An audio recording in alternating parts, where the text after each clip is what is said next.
Let's get started, ladies. So first of all, a really warm welcome to all of you, especially to Peju. This is the Authentic Pathways interview series where we explore the concepts of authenticity, leadership, and living a fulfilled life. So Mm. these concepts are not easy, as you know, Peju, right? And they require us to understand ourselves really well and sometimes take risks and leaps of faith in order to pursue really what we long for and what the world needs Mm. while trying to give meaning to our own life and those of others. Every month, I interview someone whom I find inspiring and wise, and who I think can offer glimpses and perspectives into what authenticity, leadership, and fulfillment actually mean. So this month, for the International Women's Day month, not day, but month, right? I welcome Peju the Spark Abuchi. She is healing the world one stage at a time through the power of her poetry and storytelling. She's a speaker, a writer, and an educator with more than 20 years of experience.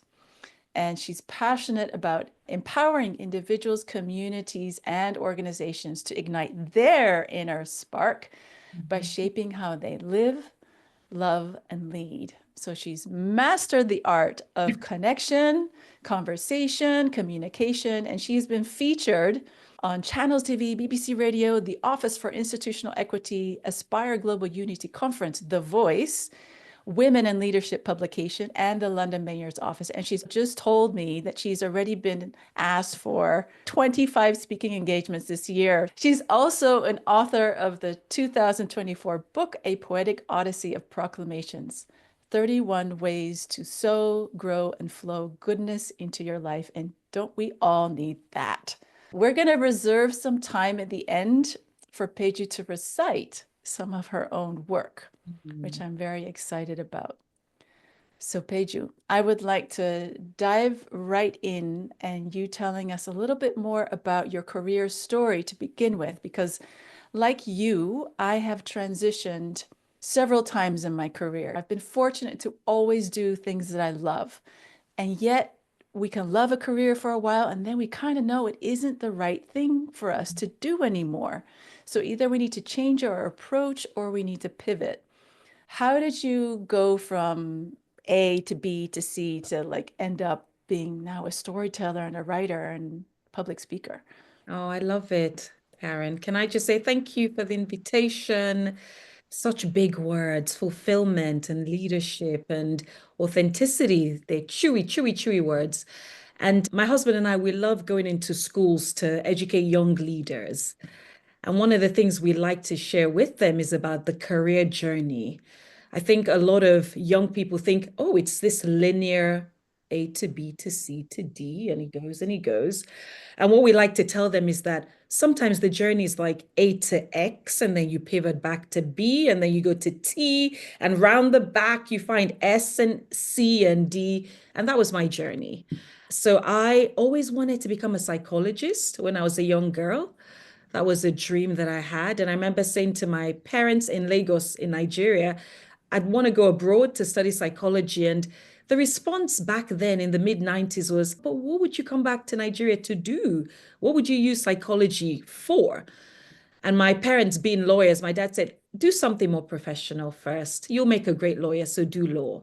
So I studied law and business. I got my degree in that. And then decided very swiftly I was not cut out to be a lawyer. I am a spontaneous creative, but I did like the business aspect. And I was drawn to the United Nations. And I thought I want to become an ambassador. I want to travel. I love learning about different cultures. So I went to pursue a master's in international studies and diplomacy and really enjoyed that, but was very disillusioned about what I studied about the workings of the United Nations. I left my master's thinking, I don't know what I want to do. I thought the United Nations was the be all and end all, but not really, not anymore. So I went into youth empowerment. I worked for the Prince's Trust. I loved that, really championing the hardest to reach young people into education and training and employment opportunities. Loved that. And then I pivoted into teaching because I had a desire to move back home to Nigeria or move back to the continent of Africa. And I thought English is a great connector of people and communities and really helps to elevate grassroots organizations.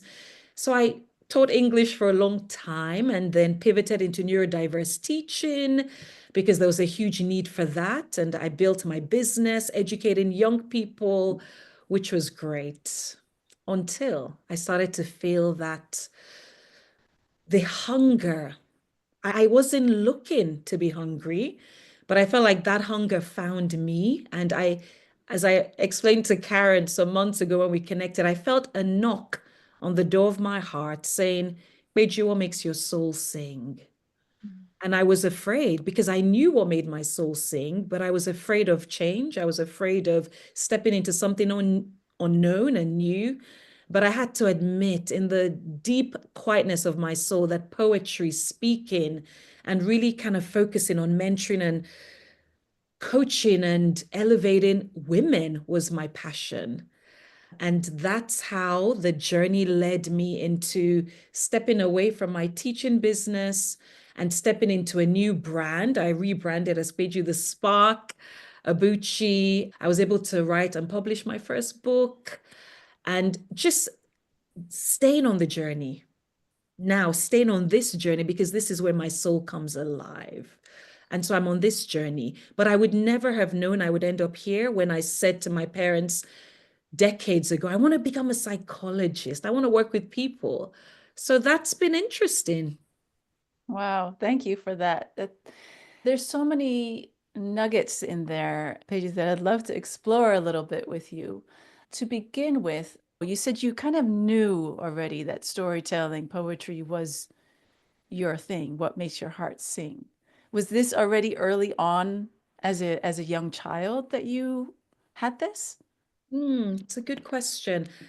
Yes, it was. And now when I go back to my parents' home in Lagos and I look at my drawers with little books and journals, I realize that the seed was always there.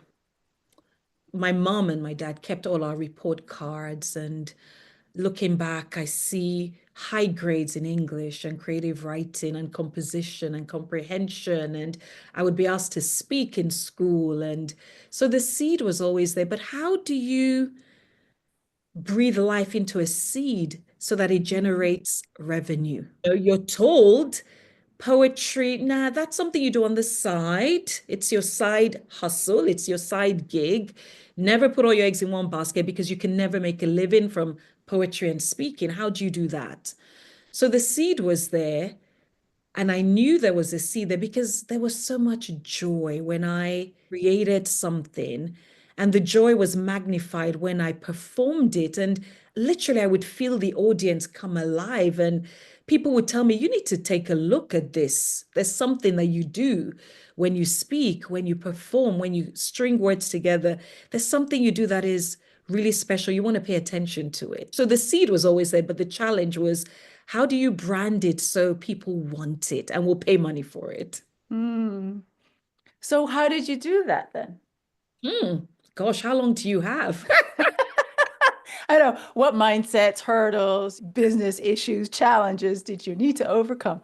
No, it was difficult. And I'm thinking about March 2025. This year's Women's Month seems really rich for me. There are lots of invitations to speak with you. It's a joy being with you, to be a keynote speaker at different events and to write and interview and all of that. I'd say 2 years ago, I would probably lie on the sofa in March and say, God, what's going on? I'm sowing all these seeds, but nothing's flourishing, nothing's germinating. What are you doing? What am I doing? Oh, I should have stayed in my job. Why did I leave? I should have stayed in my job. I was a great teacher, I had a lot of work, the business was doing well. The biggest things I've learned are before you can move forward, you need to move inward. Before I could move forward, I had to receive that invitation to move inward. And the move inward was to really know, why did I want to do this? How was I going to do it? what was my purpose for doing it? And these are questions I couldn't answer on the go, Mm, branding myself, promoting myself. Sometimes you have to step away when you've been sowing seeds. You have to step away and let the seeds do what the seeds know they need to do without human intervention. And so there were many moments of stepping away and cultivating what I call my inner soil. And that looked mm, like attending coaching, group coaching sessions that would grow me, that would grow my network, that I had to pay and invest in. mm, And there were people who would say to me, if you're not going to pay good money to invest in your development, why would somebody pay good money to invest in you? So that was like, ouch. Okay. So there were networking events that I would invest in. I invested in personal coaching for myself, which was an incredible game changer. So having experienced it, I'm like, now I want to do it for other people. I remember my husband saying to me, when you get opportunities to speak for free, take them. And I was like, no, no, I know my worth. I know my value. I'm not going to be speaking for free.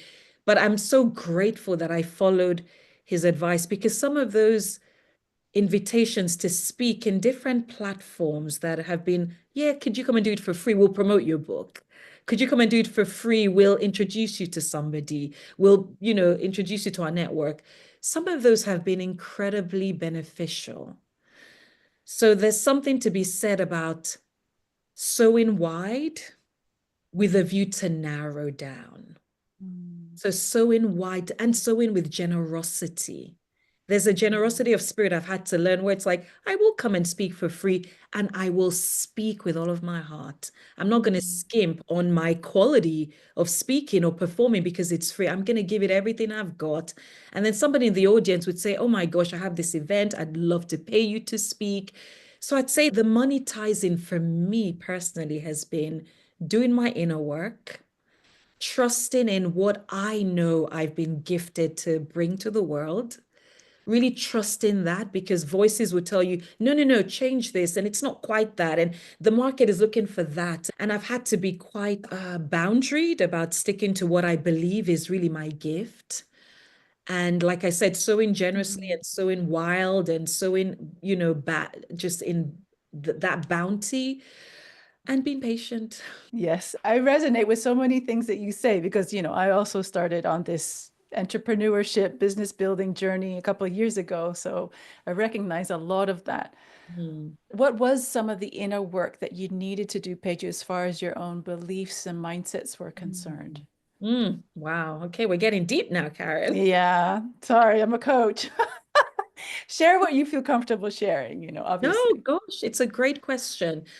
You can't inspire others when you've not given yourself time or permission to be inspired. And admitting that you need help is huge and it's beneficial. And I think for me, part of the inner work was even understanding what is coaching. I was looking for a mentor. I thought, I need a mentor. I need somebody to stand for me.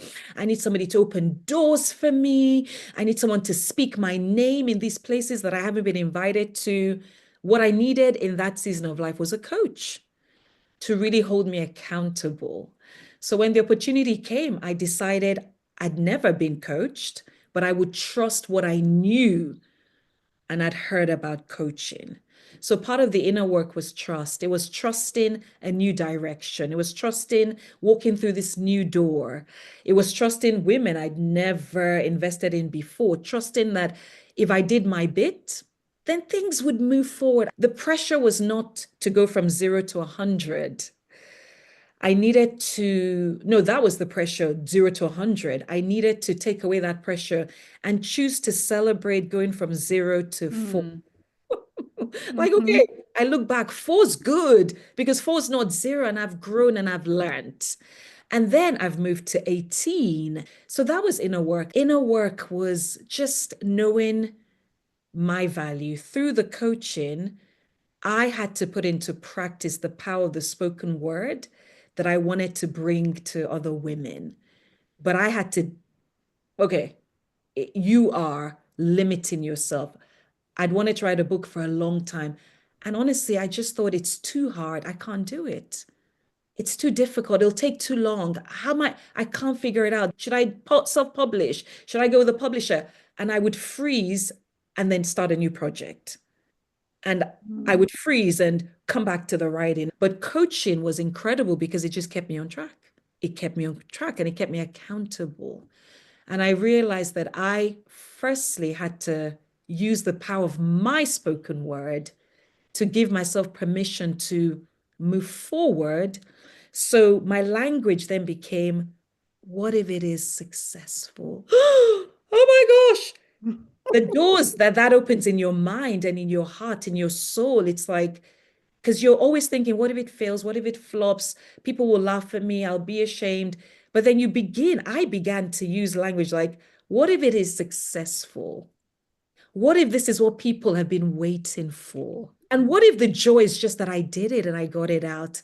So that work was before I could even do that for people, I had to experience it for myself. Or then it becomes inauthentic when you're dealing with others. Hmm.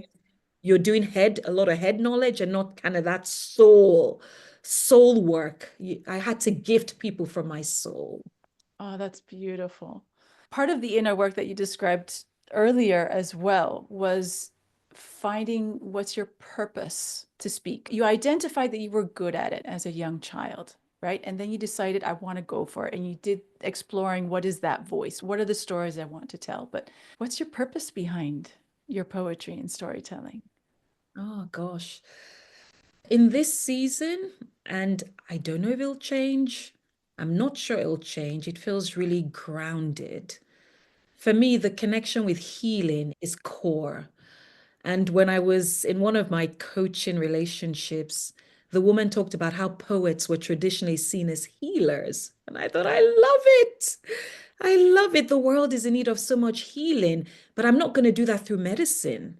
I'm not going to do that through psychology or through being a physiotherapist. I'm not going to do that through financial workshops or I'm not going to do that through AI, but I know I've been gifted with words. So I can bring healing and I want to be a healer. So for me, the purpose of poetry and storytelling is to breathe life into the audience so they can come alive, find their inner spark, and do what they have been purposed to do, which is the AI, which is the medicine, which is the physiotherapy, which is the psychology, which is the financial services. My role is to breathe life into all of these people so that they go and come alive and do what they were purposed to do. So, what advice would you give for someone who is looking for more fulfillment, more authenticity, to find whatever it is that fulfills you, who are feeling a bit stuck Mm, in a career or in a place where they don't know really what their strengths are, their talents are? yeah, been there, done that. Bought the t-shirt and I'm selling those t-shirts. It's a journey. With everyone, it'll be different. So there's a show my husband and I do because for the fun of it, we've been married for 22 years. And we've started a show for couples to support them in thriving in all seasons of life. It's called the Jedi and the Spark Show. His name's Obi, so Obi-Wan Kenobi, Jedi, and I'm the Spark. So the Jedi and the Spark Show. That's And great. for the love of it, we talk about finding purpose. And part of his journey, finding purpose, was knowing innately what he wanted to do when he watched a movie at 7. Wow. Innately what he wanted to do. My journey, and we talk about the difference, my journey was listening to what the people who knew me said about me. So the people who know you, who champion you, and who love you, what do they say about you? And for me, unanimously, people would say, I love the way you speak. I could listen to you all day. I love how you write. Can you speak at this event? Can you write for this birthday? Can you speak at Father's Day, Mother's Day? Can you MC an event? So for me, the external voices validated the internal journey. For my husband, it was the opposite. The internal voice validated his external journey. So for Hmm. people, it's different. And what I would say is, Give yourself time to find that spark. Silence and solitude is your friend. Mm. Make the time. I feel like we're now in a time in society where reflection is a luxury. And I'm like, no, taking the time to pause and reflect is a necessity. Because when you do that, you gift yourself with so much of a deep connection to things you need to know about yourself and things you need to know about other people that you need to bring to the marketplace. So I would say what I've said to people who've asked me that question is say yes to yes. Say yes, yes meaning your inner soil. I'm a plant mama, you can see. So say yes to your inner soil. What is that soil needing you to sow into it? How does it need you to cultivate it? Do you need to be patient? The beauty in being patient is the day will come when you will look at that soil and you'd be like, oh, I can see this little bud and there's this flower and there's some color. And it is so exciting because then you know you never sow in vain. You never sow in vain. I love the way you have those images. And this what you called it yes? The Yes, y- say it again. your inner soul. Inner soil. Say Y- yes to yes. Say yes to yes. Oh, I love that. One of my coaches just this week, she talked about us being this little seed. Mm, We're born as a little baby and it has the imprint to become the big oak, but we don't really know how that journey is going to happen.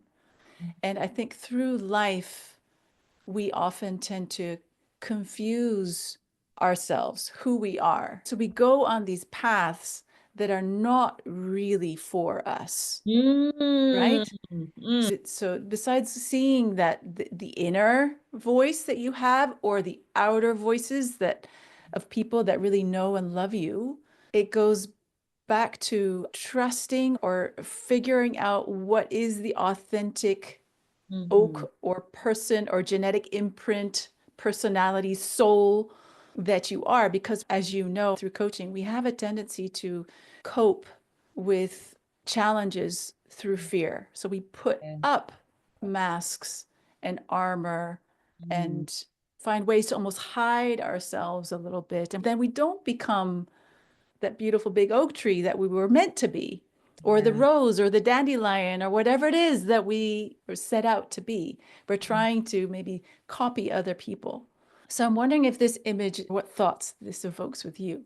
I mean, anything to do with plants and growth and seeds. I feel like that's my season of life. I was at a women's event on Saturday for International Women's Day, and a psychotherapist, a wonderful lady with a lot of experience, talked about authenticity and described it in the phrase, do not tamper. Because we're so used to tampering with the authentic, unique code that we were born with that we start to, I want to fit in here. So I'm going to tamper a little and I want to fit in there. So I'm going to tamper a bit more. And then we lose sense of who we really are and we begin to suffer, even mentally and emotionally, because we're not living there's the misalignment with core and the expression of the external self. It is not easy to be your authentic self, which is sad because I think there are parts of society that almost demand and choke you into fitting into a box and saying who you're not and pretending to be less of who you are. The world is afraid of people stepping into their greatness and taking up space because the world thinks if you take up more space, then I have to take less. But no, we can all take up more space. There's enough space for everyone to really soar and thrive and step into their oakness. Now use that. I love that. That oakness, that strength, the natural strength of your bark. And to return to the tree, the bark, the way the tree is designed, it knows what it needs to do. When we're born, and I read this in a wonderful book called Let Your Life Speak by Parker J. Palmer. He talks a lot about how children, when you watch children, deep down, they kind of know what they love. They know what they were created to be. They are boundless and they're not boxy, they're boundless. But then society, school, the educational system begins to tell them, tamper, sit still and listen. I will tell you who you need to be. But the inside of a child cries out, but I know what I want to be, and I don't want to be still right now. And I want to teach you because I have a lot to teach you, woman teacher or man teacher. And I just believe there's so much we can learn when we choose, even with children, to observe and not keep telling. There's something really powerful about just observing the wisdom, the innate wisdom of children, as there Mm. is wisdom in observing the oak tree or the seed or that little sprout. Priceless. The teachers are all Mm. around us, but are we quiet enough? Do we pause enough to be taught by them? This reminds me of another story of a client that I spoke with today, actually. I don't think she'd mind me sharing, and it's a very beautiful little story. Her daughter, who's young and she's in primary school, she was tired and she went down to sit somewhere on the carpet. And the teacher told her, "You have to go get a book." And she refused. So the teacher had to talk with this mother, who is also my client. And she said, "Mommy, you told me to listen to my body. I'm tired. I didn't want to read. I've been busy all day. It was time for me to rest and slow down." And it's so interesting. It's exactly what you were saying now. I understand that sometimes the systems are necessary, but the structures are there. But how do we cater towards those the little authentic souls in children, but also as adults? Because similarly, I have clients who are leaders who say, "I have to portray a certain image." They're the expectations of me as a leader. So there's the expectations of me as a student. How do we deal with those external judgments and expectations and yet still try and take the space and step into our oakness? It's a challenge. It's a Mm. challenge.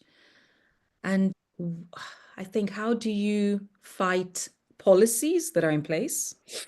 How do you go against the grain of society? How do you push back against systems like this little girl saying, no, right now, I'm going to listen to my mommy, who's also my first teacher. She said I should listen to my body. She's going against the system. Good for her. How do we push back? And I think when we're not able to do that in a kind of school context or work context, I would say really start to grow those communities outside that feed you. Mm. So if you're a parent and you know maybe your children struggle with some of those structures in school, create safety and just breath and expanse at home where they don't have to feel boxed in again. Now, we know that saying, it takes a village to raise a child. I love it. I love that African proverb. But I go one step further and I say it takes a community to nurture an adult. Because we so Mm. often forget that even in my mid-40s, I still need to be nurtured. I still need to be championed and held, and I need a boost and I need to rest. I need to listen to my body as well. So I would say make sure that you have safe spaces outside of those really structured parts of your life where you feel like I can rest and I can soar and I can sing and I can be and I'm heard and I'm seen and I'm championed and I'm listened to. And I think it's important for the adult. If the adults don't know how to do it, we're not going to do it for the Mm. children. So I talked about silence and solitude. We need it. We do there's just so much noise. Constant. We need to switch off. We need to tune into the inner voice and even quiet the noise of the inner world, the inner soil. We just need moments of silence where we are connecting more deeply with our kind of inner selves and we're connecting with other people. Rest. We're so under-rested. We need rest. So I would say rest is key. nature is such a blessing and a gift. And just being intentional about the creation of spaces outside that feed our souls. Great advice. How do you find your rest, your solitude? What are some practices that you incorporate into your life that help you stay grounded and connecting with your inner soil? Yeah, yes, it varies. This year I made a decision to journal every day. And I'm journaling on resilience, how that shows up in my day. But the strands I'm journaling on through resilience as the umbrella theme is how did I relax today? What did I release today? What did I receive today? How did I respond? And every day I'm journaling, and sometimes the gifts we receive within 24 hours are so potent, we can miss them because we hurry to the next day. But when you slow down and you begin to capture, for me, writing is like soul food. When I begin to capture, oh my gosh, there was a text from that person. Today, I went to the pharmacist to get some bits I'd ordered, and I spoke to the pharmacist, and he was so kind. For me, that's a gift in a world that's so busy, busy, busy, and we forget to be kind. So for me, journaling is huge, and it really grounds me in actually when I thought this had been a bad day, and I write about the fullness of the day, I think, oh my gosh, I was so blessed today. So journaling is a practice. Praying for me as a woman who has faith in God, praying for me is pivotal. It's quieting my soul and it's listening. I love this is what I do now. I say I'm co-creating with the creator. As a creator, I feel like, oh, I've got this special invitation to co-create. And when I write poetry, I get this sense of, oh my gosh, this has been touched by a Mm. master. This is divine. Ooh, gosh, I'm like, I love it. So those things center me. I love checking in with my husband as well. End of the day, we do a check-in. What are you checking in as? We kind of use an emotion and we talk uninterrupted about, that emotion that we're feeling. We do with our children as well. Yeah, and there's power in noticing. I think when you slow down, you notice. What incredible practices. Thank you so much for sharing. Those journaling questions are phenomenal. I love them. I'm going to steal them for my Please own do, journaling. Yeah, do, do. And those then are we can great. share. Yeah.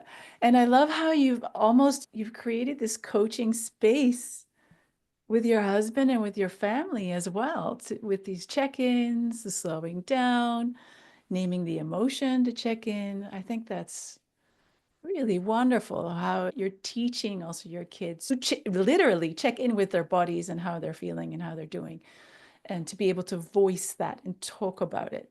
With emotions, we tend to hide them or think they're not important. The more unpleasant or uncomfortable emotions, we like put them away. No, we're doing fine, Yeah. right?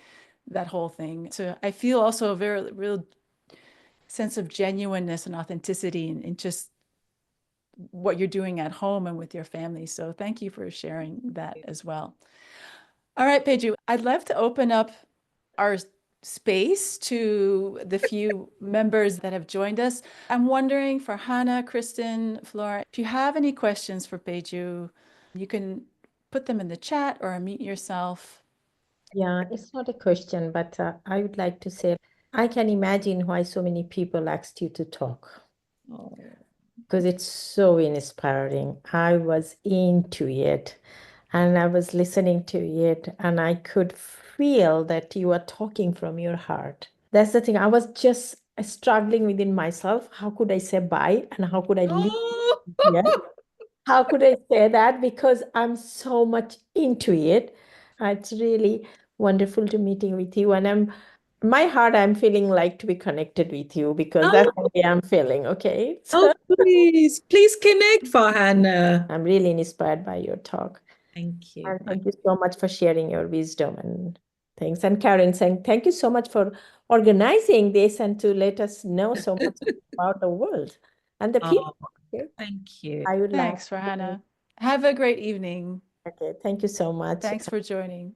Kristen or Flora, do you have any questions? Yes, I wanted to join in saying that I also absolutely enjoyed listening so far. So I can really understand when you say that people tell you they like listening to you. I have the same feeling. And one question I had when you spoke about that you found what makes your soul happy and how you had all these different paths that you walked before and now you're on this one. How does it feel for you? The difference emotionally, physically, mentally between walking these paths and now being on the one that really brings your soul alive. Oh, I love that. Oh my gosh, thank you. The difference is night and day. It's night and day. I loved working with young people. I loved teaching them. I loved helping them to know they were valued, and I wanted them to know that I saw them and respected them. And I do feel like I am gifted in my work with young people. But there's something unstoppable about leaning into the creativity of the spoken word for me.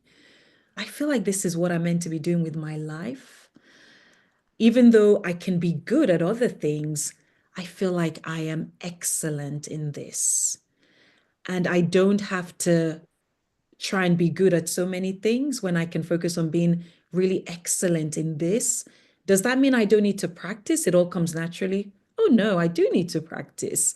So when I was performing at the women's event on Saturday, I was in front of the mirror practicing with, actions and where would I slow down and where would I put my hands up and how would I look and what would I say and where would I pause? I have to practice couple of times, sometimes multiple times, so that I am speaking life. That is the goal. I want to speak life because when you speak life, you bring healing. So I don't take it for granted when I'm asked to speak, even when I'm asked to speak for free, because I feel like the audience, they come alive. So I'd say there was joy in fulfilling other roles. There was a season where I had to do that. When I was raising my young kids, I had to do what I had to do. When I was still too scared to step into this, I had to do what I had to do. And for as far as I could, I gave it my best. There is something, I feel like it's quite divine when you step into that space of, man, I was created for this. It's night and day. My joy is exponential. Mm. I'm growing, so I still feel the pain and the stretch. So it's not all joy. There is stretching, there is growing, but it feels like I'm aligned with something really unstoppable that I've been called to do. Wow. Great question, Kristen. And Flora, you have a question as well. Yeah, I really appreciate your story and what you shared. And while you were talking, it's like every 30 seconds, my brain was like, oh, yeah, I really recognize that and I can really connect with that. Yeah, I think after this, I really need to think about it more to organize my thoughts. But I also like it because, like you said, that the coaching holds you accountable.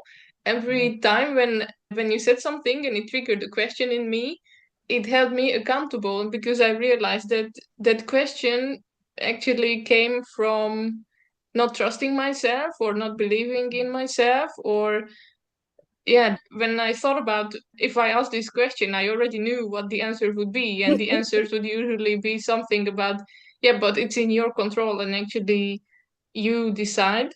I still wanted to ask one thing. So you had kind of a transition into different fields multiple times, and maybe this is still a question of you need to know your own value, but I feel like, or I was always raised with the idea that you have to build a career in one field, and within that one field you have to go from 0 to 100, and if you don't grow continuously, then you're doing something wrong. How did you cope with, or maybe did you have that feeling as well, that you felt like you continuously had to climb the ladder and achieve and achieve and achieve instead of moving horizontally and then kind of starting over. How do you bring the experience that you have in one field to the experience to that other field? How do you make people see that it adds value as well? And I know that it's a lot of questions all at once. So like I said, I need to think more. No, thank you. Thanks so much.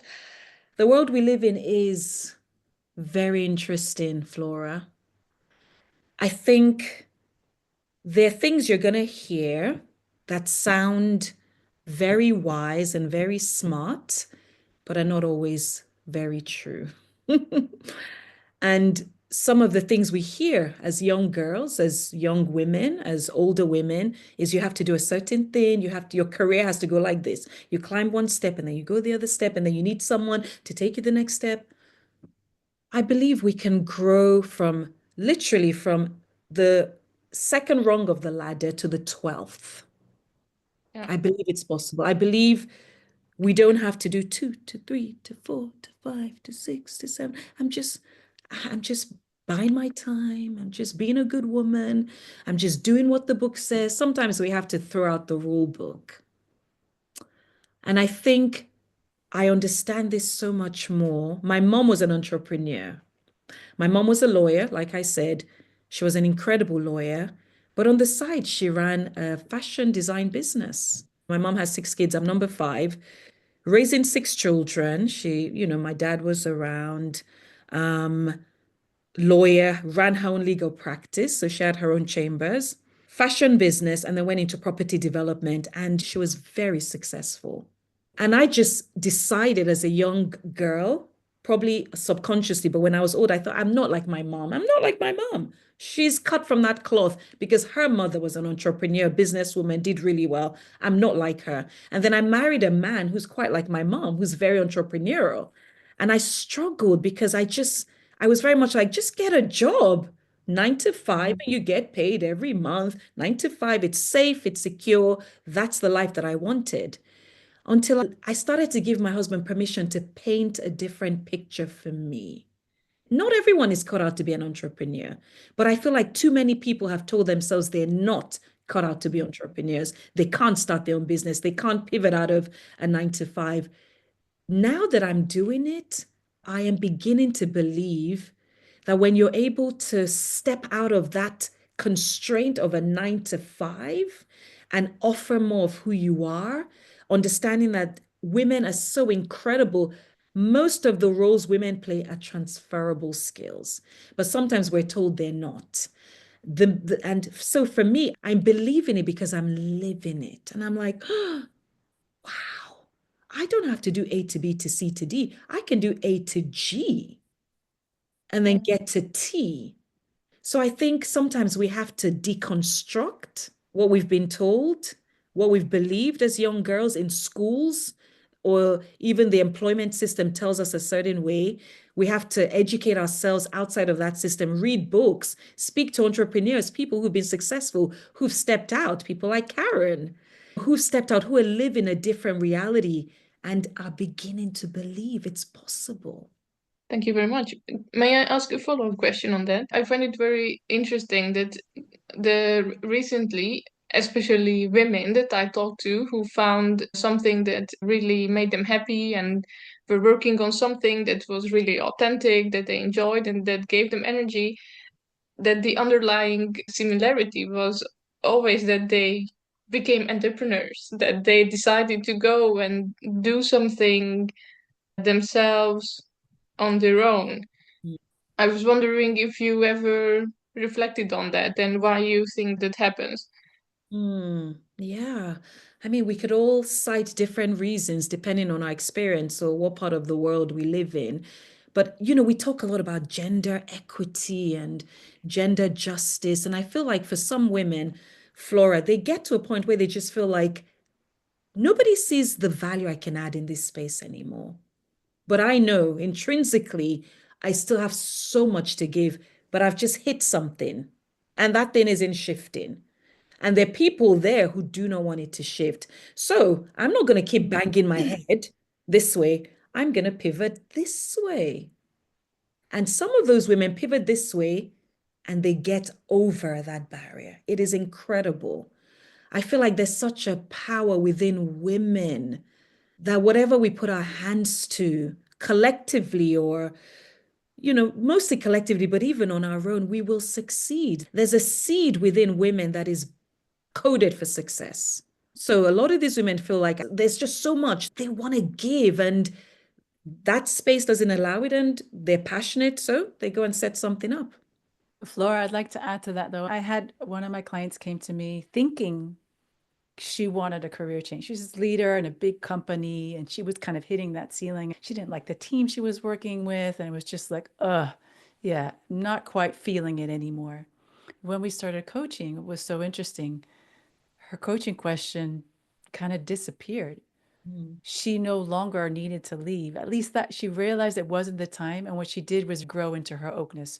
She started to voice herself and make some tough decisions. And she basically made some real big changes in her company that were risky and no one had ever done before. And she was really kind of stepping into her truth as a leader. And she had a certain amount of power that she could do that. But I think we sometimes don't realize, even when we don't have a formal leadership position, that we do have power and we do have choice. And so this was so incredible to see this leader who has the formal position thinking that she really had to operate like this. Like, she opened all these doors in the company that she was at. And she stayed for another at least year and a half. She's still there. And I think she's still thinking, I want to pivot, but she managed to grow and stretch herself so much where she was at. So what I'm trying to say is that sometimes, for whatever reason, entrepreneurship is not the journey for you. Well, in the space that you're in, Yeah. where is the stretch? Where's the growth? Where can you take up more space and find your purpose and what is going to fulfill you in the role that you're in? I don't know, Yeah. Peju, if you want to add anything to that. No, that's great. Yeah, that's a great reflection. Thank you. All right. Well, ladies, thank you so much for your very valuable contributions. So, Peju, please recite the poem that you wanted to bring to our session today. I'll be honored. And I want to start by saying the work that we do as women for gender equity and gender justice, for me, is three things. It is exhausting, it is emotive, and it is essential.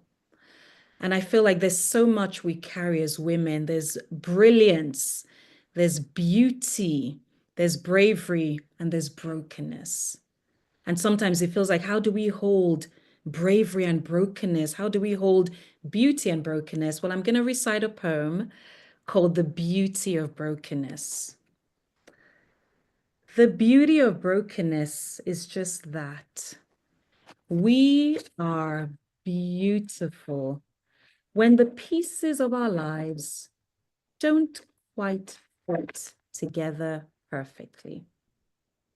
B is for the belief in the power of vulnerability. R is for the resilience we grow through adaptability. O is for the openness that unlocks humility. K is for the kindness which invites tranquility. E is for the energy created as we live authentically. N is for the permission to say no to constant hostility. N is for the newness of life, boldly birthing flexibility. E is for the excitement guiding our season of clarity. S is for the strength within embracing our fragility. And S is for the song giving new meaning to our complexity. So, ladies, stand tall in your brokenness. Soar with your scars. Dance alongside your defeats. Throw out the mask of perfection. Don't airbrush your flaws away. Win in your wounded state. Shine through your wearisome weaknesses and love in the midst of your loneliness. And remember, the beauty of brokenness is just that we are even more beautiful when the pieces of our lives don't quite fit together perfectly. Thank you. Oh, beautiful. Thank you. And I think it is an important message. So many of my clients as well, they feel they have to be perfect and they're forever dissatisfied and they can be their worst critics. And also, of course, the messages that we hear, especially as women, about the way we need to look, the way we need to be, the way we need to act, that intervenes with our authenticity. Thank you so much for the work you do, for the healing. I can't wait to see what else you're going to be doing this year. I'm going to follow you as well, for sure. A big thank you to Peju for your presence, your energy, your stories. Thank you to those who joined today's series with their valuable questions. And to help people find this authentic pathways series, please rate it, follow it on Spotify, Apple, or YouTube. And feel free to visit my website for more stories of clients who've actually embarked on their authentic leadership journeys. Find me on LinkedIn. I'd love to connect if we aren't connected already. So thank you all. Peace out and have a lovely evening. Thank you so much. Thank you, everyone. Say yes to yes and step into your great oakness. Love it. All right. Take care. Bye.